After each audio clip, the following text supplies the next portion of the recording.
به به، کی قراره بچه دار بشه؟ وای دکتر، تو رو خدا از من بکش بیرون اینو. خب ما این سیستم جدید داریم، درد رو از شما منتقل میکنه به پدر بچه. اگه خیلی درد داری از این استفاده بکنیم. اوکی، بیارش تو شکم من دردو. باشه، پس ما 20% از درد رو به پدر منتقل میکنیم. یا علی.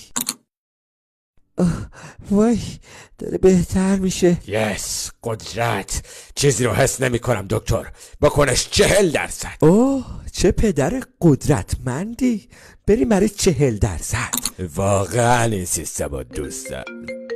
ببخشید. الا حاجی، اسم میکنم یه سنگ اندازه هندونه داره کونم میزنه بیرون. حاجی باید بری بیمارستان. دکتر اینو بندازه تو 60%. وای داره بدتر میشه. حالا داره بدتر بیناموس.